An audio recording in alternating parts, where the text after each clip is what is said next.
नमस्कार, the India top देख रहे हैं। मैं हूं आपके साथ बिरजू सिंह। बिहार में विधानसभा चुनाव से पहले कई सीटों पर उपचुनाव भी होने वाले हैं, जिसमें से एक सीट तरारी की सीट है। तरारी से सुदामा प्रसाद विधायक थे, वो आरा के सांसद हो गए हैं। ऐसे में खाली हुई तरारी सीट पर उपचुनाव होंगे और हर दल के अंदर, हर गठबंधन के अंदर उम्मीदवारों के नाम की चर्चा हो रही है। आपको याद होगा, जब पशुपति कुमार पारस की पार्टी आरएलजेपी को छोड़कर सुनील पांडे भाजपा ज्वाइन किए थे, तब चर्चा जोरों पर हुई थी कि वो तरारी सीट से चुनाव लड़ेंगे। खुद लड़े या फिर परिवार के किसी सदस्य, उनके बेटे चुनाव लड़ सकते हैं, क्योंकि सुनील पांडे के साथ उनका बेटा भी भाजपा ज्वाइन किया था। और 2020 को याद करेंगे तो 2020 में एनडीए के अंदर भारतीय जनता पार्टी तरारी सीट पर चुनाव लड़ी थी। लेकिन अब एनडीए के अंदर कई बड़े सवाल हैं कि कौन लड़ेगा।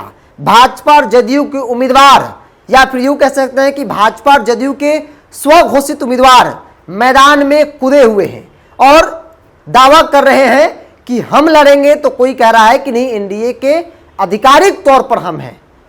समय के साथ ऐलान हो जाएगा। सुनील पांडे के अलावा जेडीयू से संजय शर्मा, उन्होंने भी न सिर्फ ताल ठोका है, बल्कि वो कह रहे हैं कि भाई जेडीयू इस बार तरारी में चुनाव लड़ेगी। चूंकि पिछली बार भारतीय जनता पार्टी की स्थिति क्या रही वो सभी लोग जानते हैं। तकरीबन 10, 12, 14 हजार के आसपास भारतीय जनता पार्टी को वोट आया था। इसलिए जेडीयू के स्वघोषित उम्मीदवार संजय शर्मा, स्वघोषित ही कह सकते हैं, क्योंकि अब तक कुछ क्लियर हुआ नहीं है।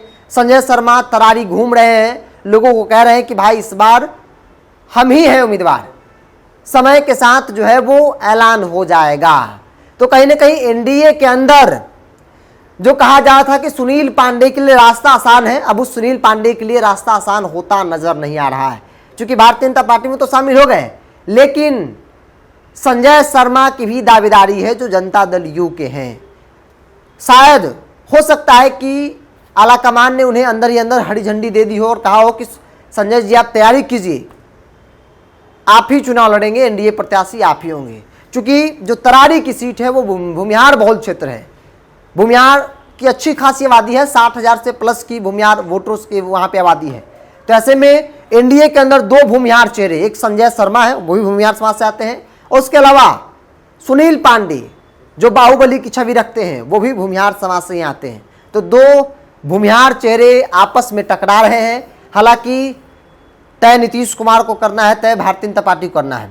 कायदे से देखा जाए तो भाजपा की सीट रही, लेकिन गठबंधन के अंदर अलग अलग चुनाव में सीटें बदलती हैं। और खास तौर पे मौजूदा वक्त जो है बिहार की राजनीति में, नीतीश कुमार जिस प्रकार से केंद्र की राजनीति में कोई हस्तक्षेप नहीं कर रहे हैं, केंद्र सरकार दिल्ली के मामले में जो भी फैसला ले रही है उसे नीतीश कुमार मान ले रहे हैं। नीतीश कुमार का साफ साफ कहना है कि भाई आप दिल्ली के संदर्भ में फैसला लीजिए और हम बिहार के संदर्भ में फैसला लेंगे। 2 राज्यसभा की खाली सीटें हुई, नीतीश कुमार चाहते तो एक सीट पर अपना उम्मीदवार बना सकते थे, लेकिन उन्होंने दोनों की दोनों सीटें भारतीय जनता पार्टी को दे दिया और कहा कि आपको जो लगता है, जैसे लगता है आप कर लीजिए, क्योंकि मुझे दिल्ली की राजनीति नहीं करनी है, मुझे बिहार की राजनीति करनी है। तो इस लिहाज से भी कहा जा रहा है कि हो सकता है कि पिछली बार भाजपा की सीट वो थी, लेकिन इस बार जनता दल यू उस पर उम्मीदवार उतार सकती है, क्योंकि नीतीश कुमार का मकसद है कि विधानसभा में अपने आप को मजबूत करना है। एन केन प्राकेन किसी भी तरह से विधानसभा में सबसे अधिक सीटों पर चुनाव लड़ना है, ताकि 2010 के रिकॉर्ड को तोड़ा जाए। खबर है कि 130 सीटों से कम पर नीतीश कुमार इंडिया के अंदर चुनाव नहीं लड़ना चाहते हैं। वो चाहते हैं कि कम से कम 130 सीटों पर चुनाव लड़ा जाए। और यही बड़ी वजह है कि इस तरह के कयास लगाया जा रहा है कि हो सकता है कि जो भाजपा की सीट रही उस सीट पर भी उपचुनाव में नीतीश कुमार की दावेदारी हो, जिसमें तरारी सीट है। तरारी से जेडीयू के स्वघोषित उम्मीदवार संजय शर्मा मैदान में कूदे हैं। वो लगातार प्रचार प्रसार कर रहे हैं, कैंपेनिंग में मजबूती के साथ वो लग गए हैं। अब देखने वाली बात होगी कि भाई तरारी सीट एनडीए के अंदर, एनडीए आलाकमान आपसी सहमति किस पर बनती है, सुनील पांडे, संजय शर्मा या फिर और कोई तीसरा नाम है। महागठबंधन में वामदल लड़ी थी और संभवतः वामदल ही लड़ेगी, वहां बहुत स्पष्ट है। लेकिन एनडीए में कौन लड़ेगा, इसको लेकर भी अब बड़ा सवाल खड़ा हो गया है। बहरहाल आपकी क्या राय है, आप अपनी राय को कमेंट बॉक्स में रखिए। अगर आप मेरे चैनल को यूट्यूब पर देख रहे हैं तो सब्सक्राइब कर लीजिए, फेसबुक पर देख रहे हैं तो पेज को लाइक और फॉलो कर लीजिए।